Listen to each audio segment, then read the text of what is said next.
How's everybody doing? My name is Mike, and we got Miss Lily hanging out with us today. She's hanging out on Place, and she's doing a really good job. Place is this bed is just like a crate, is what we teach the dog, except for there's no walls. So we want the dog to stay on that bed until we give them another command. So I have her right there, and what we're actually going to do is she's just starting with me. This is her first week with me, and we're really trying to start imprinting some good behaviors. We're trying to get rid of some of the bad behaviors and imprint some of the things that we want.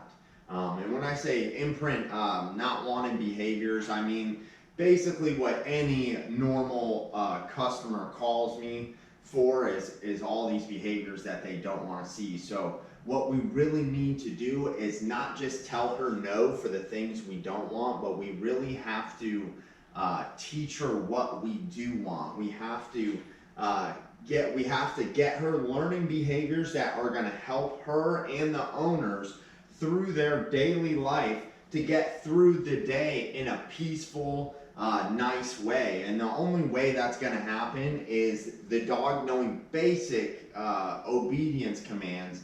And a lot of people will say, oh yeah, my dog knows sit. The average owner will say their dog knows sit. And to me, a real sit means when you ask the dog to sit, the dog knows what that means, goes into the position without you saying it 10 times. The dog goes into the position and will hold that and understands the dog understands it's supposed to hold that position without moving until they get another command. So that brings me to my next point, is that you're going to see me work with her, and I'm not going to say the word stay. It's very common. I see trainers. I see trainers and Place. So you see this. This is my shake can. It's just a plastic bottle with 10 pennies, and I use that when I correct her for itching a little bit.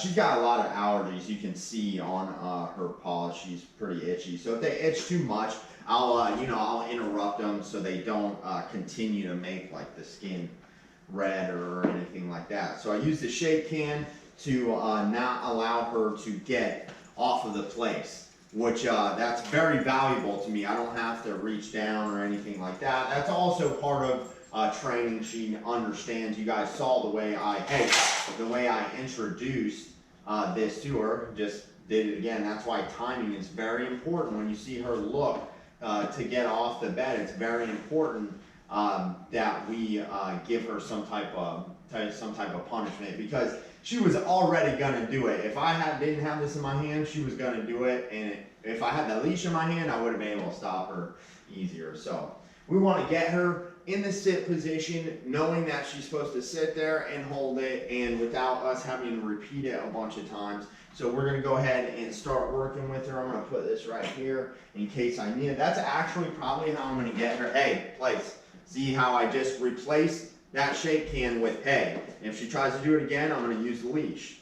So my intention is, if she goes to get off, I'm very ready right now, right? If she goes to get off, I'm going to correct her with this leash.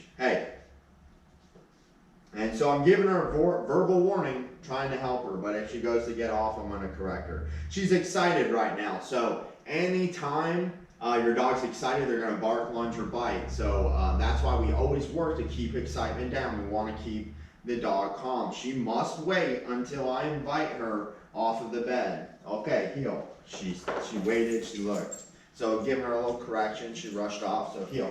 I'm going to put her right back on. Place. No. Place. I'm going to put her right back on. Heel. So this time she doesn't rush. Atta girl. Sit. Atta girl. She stepped on my foot, so I put my foot right back on top of hers. Good girl. Good sit. Atta girl. Heel. Sit. Good girl. Good job, girl. So I give her a lot of verbal praise. Atta girl. Heel. Sit. Good girl. Good job, girl. Good sit. Sit, girl. Atta girl. Good sit. Good girl.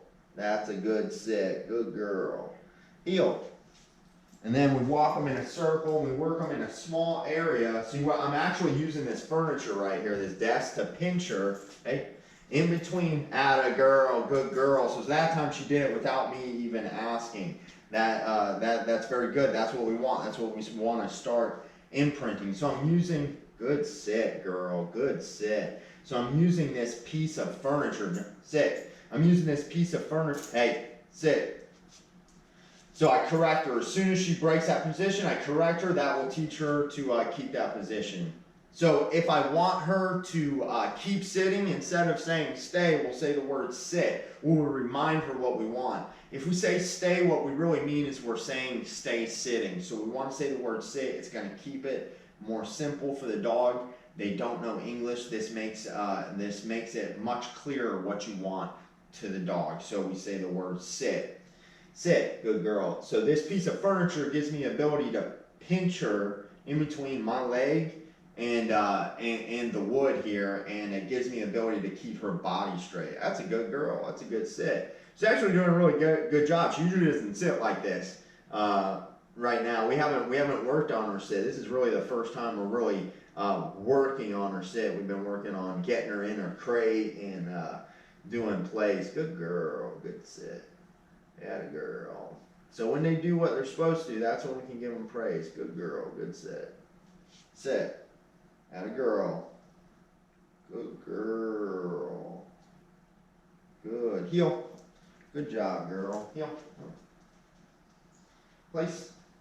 I put her right back on her bed, and I want her just to chill right there. The reason is that, hey, she's got some allergies. So the reason is that we want to break up the session. We don't want to sit there and work her and work her and work her to the point where they get bored. We want them to be kind of entertained with what's happening. So I picked this up so I can drop the leash, and that way I have a way to actually correct the dog.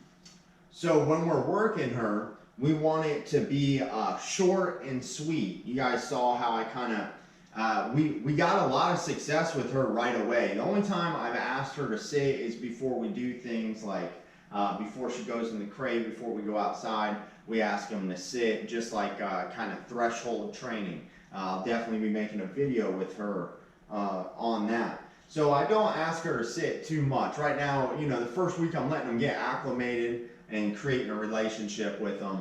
And we're having them do plays and be in the crate, and I'm trying to teach them to heel that first week. And we want them to have a lot of success. So she comes off a place, and she did a really good job sitting for me. And that was what, like a 3-4 minute experience, right? When I'm working with her doing the sit. And now she's going to go in her crate, and again, she's going to eat her food, you know, in about 20 minutes. And that kind of teaches her that she's working for her food, that she works for her food with me. It's not just given to her. We do some type of exercise, and then you get it. And that's very mentally stimulating for them to get up off a place and do things with you. And it's very good for them to also be complying with you. And if you get that for that 3 or 4 minutes and you put them away, then next time you work with them, you try to get that for 4 minutes, 5 minutes, and you just keep extending it and building off of that.